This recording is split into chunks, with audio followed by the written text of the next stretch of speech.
So we're moving on to contract law, or elements of a contract. So this will be our lives for the next 4 weeks. Weeks 3 to 6, we cover contracts from formation all the way through to breach and termination and remedies. Now, for the most part, I like contract law because I guess that's my area of practice, but for some students it can be a little bit on the less exciting side. But let's try and make it as fun as possible, and I promise you this will be really valuable to your day-to-day professional lives as well. So what we're going to look at tonight is firstly talking about what is a contract, what does it mean, and then we're going to start looking at the elements that are required for a valid contract to have been formed. Now, just like negligence, we need to show that certain elements exist or have been proven before a contract is enforceable. We're going to go through the first 3 tonight, being offer, acceptance, and consideration. But next week we'll then finalise it with intention. So it's a partial building block tonight, and we're going to finish those building blocks in the next lecture. So offer, acceptance, and consideration. We do have some learning outcomes, which is good. You can have a look at them on Canvas, and hopefully by the end of these next few weeks, we will all be in a place to talk about contract law.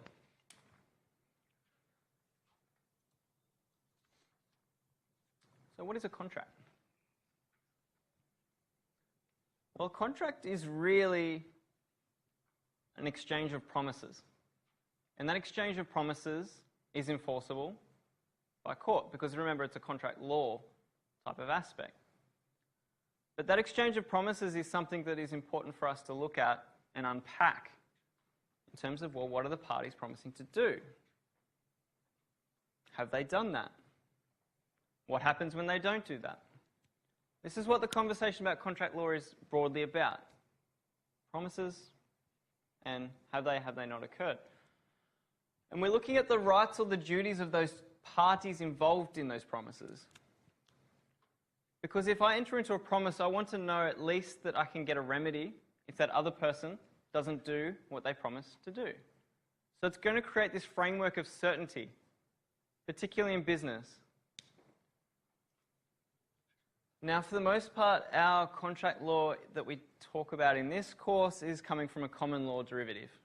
We're looking at a lot of cases. There is some statutory law that sits over the top, such as consumer legislation, for example, but for the most part, our principles on elements are coming from the common law system. And that still applies today. And when we get to remedies, we'll see some equitable remedies as well. There's a few different types of contracts, ranging from formal to simple. I'll explain this in much more detail as we go through the rest of this tonight's session, and when each type might be required.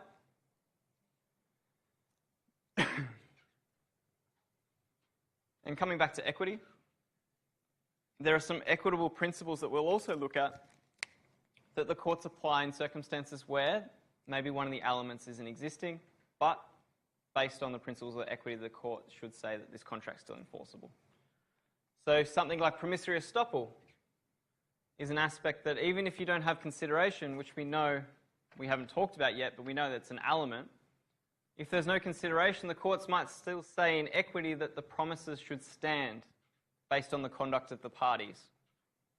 And I'll explain that in week 4. Similarly, unconscionable conduct, which is really coming from a principle of unfairness, or someone taking advantage of someone's weakness. In those circumstances, equity will come in to protect that person who's suffering from that disadvantage. And as I was saying tonight, tonight's main aim is to go through the elements of contract formation. You can't have a binding contract until it's been validly formed. And that's what we're talking about tonight.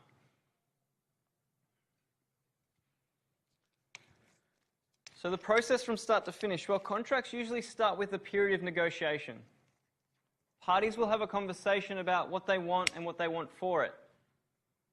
So for example, I might want to buy a load of or a consignment of t-shirts.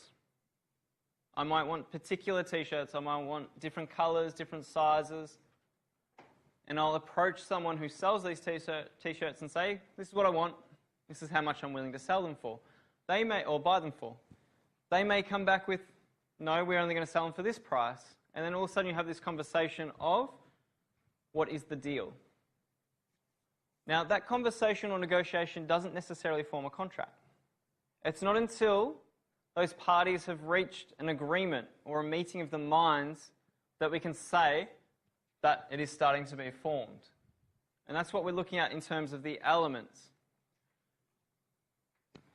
Now, it's a pretty good picture, I'd say, of what a contract looks like being formed. You've got these two parties having a conversation. Now, one party is going to offer at some stage, and another party is going to accept that offer. And that's what we mean by an agreement or a meeting of the minds. And I'll explain what an offer is and an agreement or an acceptance is soon. Now, so long as that offer and acceptance is supported by consideration. Now, consideration is generally money, but it can also be an activity or doing something, such as mowing the lawn. And as long as these parties have sufficient intention to create a legally binding contract, when we're looking at their reasoning in entering, we've got a binding contract that's formed and enforceable. Now, the formation part is probably the easiest part, but we need to look at it because if a dispute arises, the first thing the courts are going to look at is, well, is it binding? Is there a binding agreement here? And you'd be surprised with how many times a court turns around and say, I'm not going to enforce this, there was no intention for it to be legally binding, for example. But if it is binding, we still can use contract law to describe the different remedies and outcomes that might occur. So why do we contract? Absolutely for certainty. Because remembering, a contract is literally a promise or a set of promises which the law will enforce. That is the raw definition of a contract. And it gives those individuals a legal right to seek recourse should someone fail to keep their promise. I may have eventually entered that deal with this t-shirt seller, and we've agreed to a price and different sizes and the colours that I'd receive. If I then don't receive those t-shirts, I should have a legal remedy to seek. Why might I need a remedy? Because if I bought these t-shirts, generally speaking, I've wanted to sell them for a profit elsewhere, or I wanted to do something with them. So if they then refuse to give me what was agreed, I would then suffer a loss. So contract law is enabling me to recover from that loss. Now, generally speaking, most business deals will have a contract, but not always. Some cultures don't like dealing in contracts, and it's more to do with the conversation or a friendly type of relationship. But I can't stress enough, it is invaluable to have something written down and confirmed. Now, I like to think of contracts as a seatbelt. Now, you might draft a contract and then never look at it again. And generally speaking, the promises are performed to their fullest and everyone's happy and you never have to refer to it again. But just like a seatbelt, when something goes wrong, that is when you'll have to pick up the contract and look at what the parties actually intended to do. That's the format there. So you're looking back to what did we agree to and has it been breached and what's the recovery there. Just like a seatbelt, it's engaged in circumstance when something bad's happened. You'll never look at a contract until something bad happens, trust me.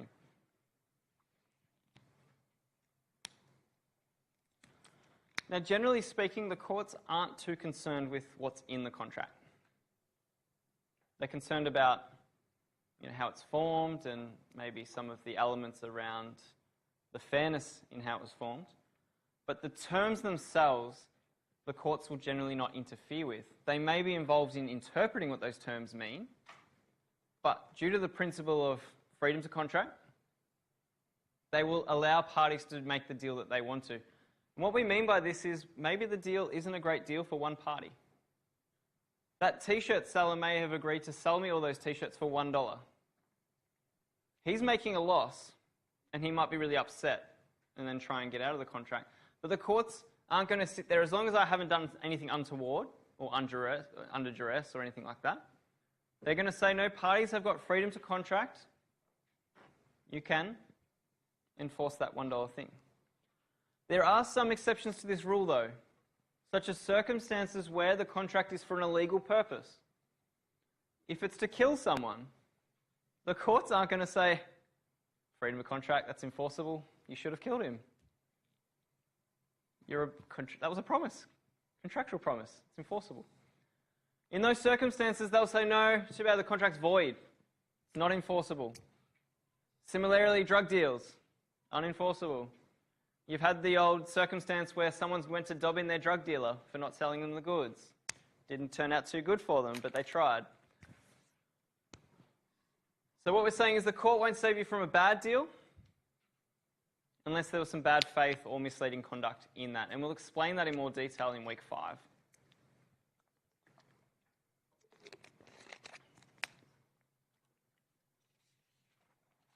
So where are we getting contract law from? Traditionally from judges, really smart judges making decisions. But that common law is also impacted by equitable doctrines, as I was speaking about, or talking about. And then sometimes we'll have impact by legislation. So legislation may result in terms being implied into a contract automatically. And the purest example of that is the Australian consumer law. And we'll talk about that in much more detail in the coming weeks, but it creates the circumstances where someone who's selling consumer goods can't contract out a certain thing, such as the goods not being of a merchantable quality. So if you're buying goods from Myer, there is an implied warranty that they're of a merchantable quality. They're not going to fall apart. Even if they put in their contract, we're not responsible for these goods being sufficient, they're of a poor quality, they can't contract that in. Consumer law will override that. Similarly, the Corporations Act and the Partnership Act have ways of interrupting how the common law approach works. But for our most intensive purposes, we'll look at some cases more so than statute. We do cover the consumer law because I think it's interesting and probably useful. So if you've got a defective mobile phone, you can use some techniques to get it fixed. If you've got a Ford Focus with a broken clutch, some techniques to get it fixed. That's all the fun stuff and the interesting stuff, the consumer stuff. So we've got 3 main types of contracts. The first one being a unilateral contract. And what we're talking about when we reference a unilateral contract is where one party is entering into the agreement. Now, that's not to say that there's not another party, because you obviously need 2 still. But we can think of an example as a rewards case.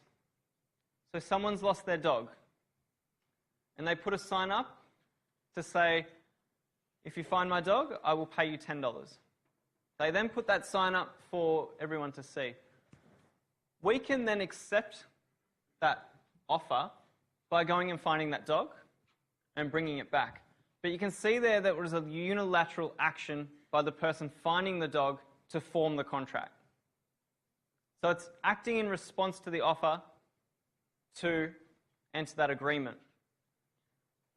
Another example of a unilateral contract is a shop that says the first 10 participants or first 10 entrants will get the TV free.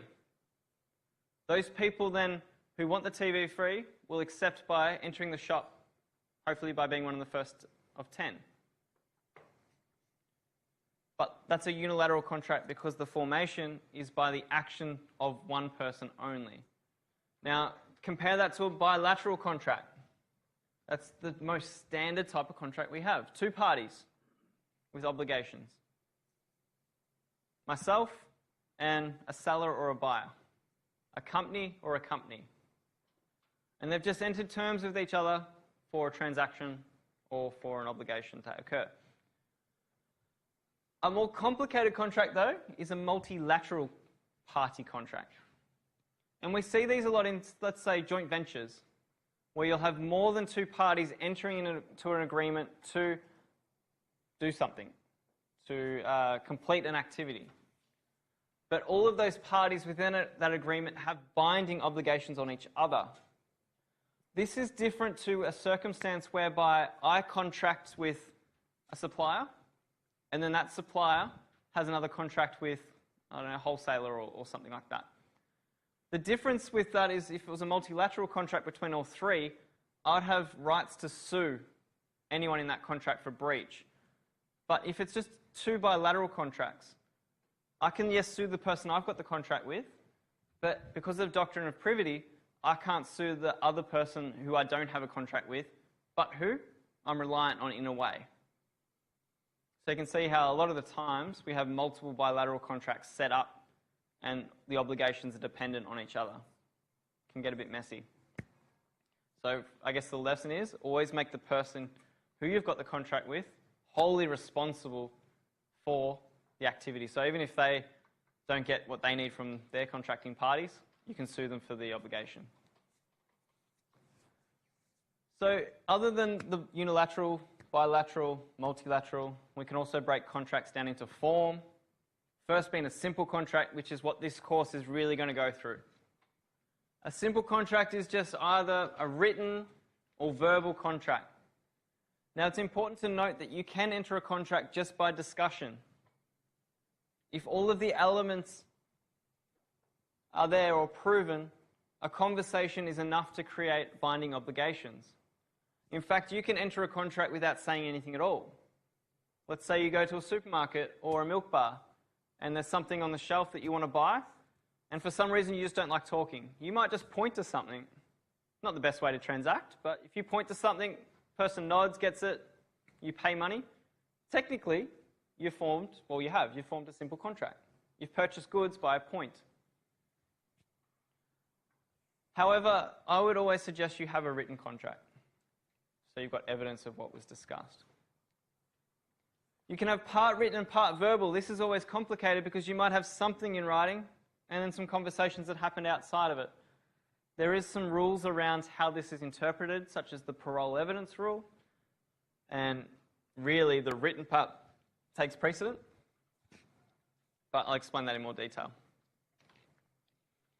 The other is a formal contract, also known as a deed. Has anyone had to sign a deed before, or know what a deed looks like? So if you've bought property, you will have signed a deed. If you have entered into a confidentiality agreement, chances are you've signed a deed. What these are the formal contracts under law that do not require all of the elements to exist. Predominantly consideration. Because generally when you sign up for a confidentiality agreement, generally not going to be any value in money being exchanged.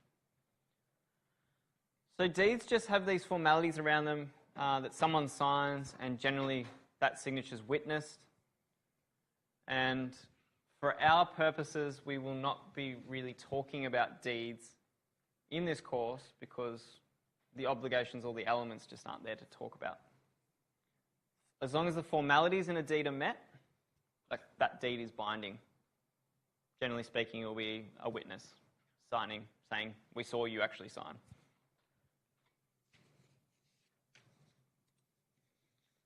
So a real simple contract we can see from the case of Clark and Early of Dunraven and Mount Earl. So here we have some parties entering into a regatta. A regatta is a yacht race. And as part of entering into this yacht race, both parties have agreed to the Yacht Racing Association rules. And as part of those rules, there is a provision that says that if you damage another boat due to your negligence, you will be responsible for that damage. Now in this case, we've got Lord Dunraven's boat, called the Valkyrie II, being damaged by Clark's yacht called the Santanita, which is the case name for short. And this was as a result of Clark's negligence. And unfortunately, in damaging the boat, they've also caused one of the crew members to pass away. So this is a significant injury.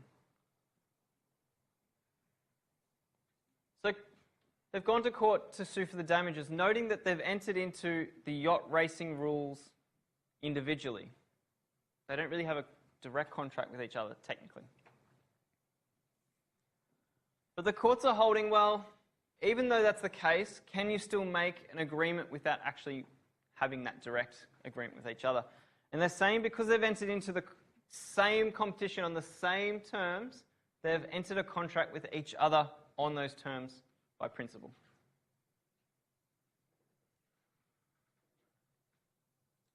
So consequently, in that case, Dunraven had to pay some money for the negligence of that boat.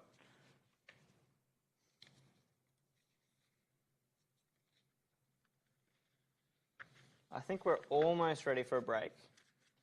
So let's get through just the unpacking, and then we'll stop at offer and have a 10-minute break, because I think you look like you would enjoy a break. So this is what we want to do when we're looking at a contract problem, and you will absolutely have a contract problem on your research assignment. It's 100%, it's certainty. But whenever you talk about contract formation, which will be part of it, because first you need to prove that the contract's been formed, then we can start talking about terms and whether it's been breached. But the elements of contract formation follow what we call the ACIC model. So we're just breaking down the 4 elements. And the first element is that we need to show that there is an agreement between the parties. And to have an agreement, you need to have an offer, someone saying, I will sell you my pen for $5. That is an offer. And then another person accepting that, saying, I will buy your pen for $5. There's an offer and an acceptance which creates an agreement. And then we must show that there's some consideration. The consideration in that aspect was the $5 and the pen being exchanged. Mutual promise. We also then need to show that there was an intention for those 2 parties to create legally binding relations. Where we might see this falling down is in a social or domestic setting, such as family members. Do they really intend to be bound in such a way that they would be sued if they didn't help their family member out? Let's use, for example, hey, do you want to go to the movies? Absolutely. All right, deal. And then someone goes to the movies and they get stood up and they get upset. Yeah, there might have been an offer and an acceptance, and probably some consideration. Yeah. But do the parties really intend to be legally bound by that conversation? Probably not. So this is usually not too hard to form, particularly in a business aspect. Generally speaking, those parties will, on presumption, have an intention to create legal relations. If you say yes to all of these 3 things, and you can kind of break that first one up into 2, so you could have 4. We then look at whether there's certainty in the terms that the parties are putting forward. Certainty comes somewhat back to intention as well. Once we've looked at contract formation, we then look at whether, this we'll do in the next couple of weeks, there is any conduct of the parties that make the contract invalid, such as one party misleading the other. And that could be an example of saying something that was false to induce them into the contract. The courts wouldn't say that that's legally binding. And that's what we'll talk about in the coming weeks. We also look at capacity. Yeah.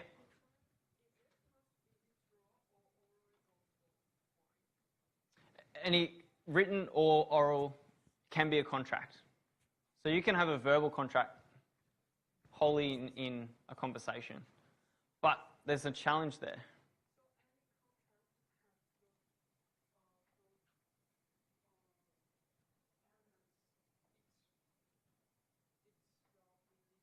That's right. So even if it's a verbal conversation, so long as you can prove on the balance of probabilities that there is an agreement, consideration, and intention, it's legally binding. The challenge that you'll have in a verbal contract, though, is what evidence do you have? Because it's going to be an argument as to, I said this, he said that, she said that. So it is binding, but you're going to have a challenging circumstance in court proving it. And this is why I always suggest having a written contract, but technically they're both binding, as long as the elements are proved.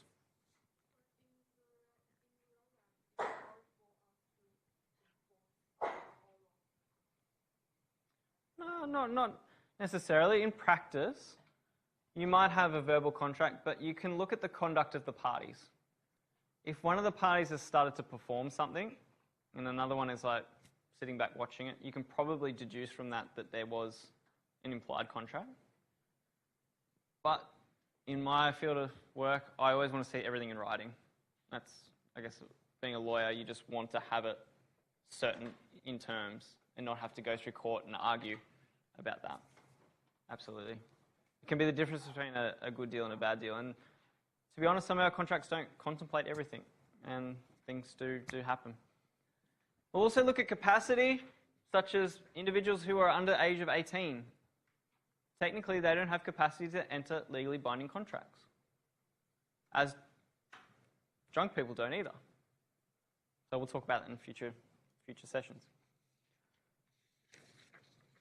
But that's a good segue into when is a written contract required. As I was saying, you can have a verbal contract, but it's always recommended to avoid disputes to have it in writing. Also, if it's in writing, you can start to rely on the parole evidence rule, which means that the courts say that what's in the contract is the entire contract. And the purpose of that is to try and exclude these conversations that happened on the outside that may impact on the full terms. And the meaning behind the parole evidence rule is that if you really wanted it to be part of the contract, it should have been in the written terms. There is some exceptions to this rule, though, which we will go through. But we've got the example here that you're going to enroll in a health club. It's March. Maybe you've got a New Year's resolution that is about to happen, and you go to the health club and you enroll. Now, the salesperson tells you, come, enter the contract, and you can cancel at any time without penalty. How many salespeople have told you that? Probably a few. Or they don't know and they just pretend that they know. But the terms of the contract are quite different and include a clause around cancelling involving a penalty. So you've relied on the salesperson's advice. You've entered the contract and then you've wanted to cancel because you no longer want your New Year's resolution. Without contemplating any consumer laws or statutory overlays, that verbal conversation is not binding because you've signed a written contract that overrides any verbal conversation. So to the extent that there's any inconsistencies, the written contract is always going to take precedence. So here you won't be able to enforce the salesperson's puffery in a way, although you'd sue them for consumer stuff. You go under other laws. And just quickly, last slide before you can have a break. Although we've got all these formalities and elements that are required, equity will sometimes step in to allow a contract to be enforced if it would be unfair not to enforce it.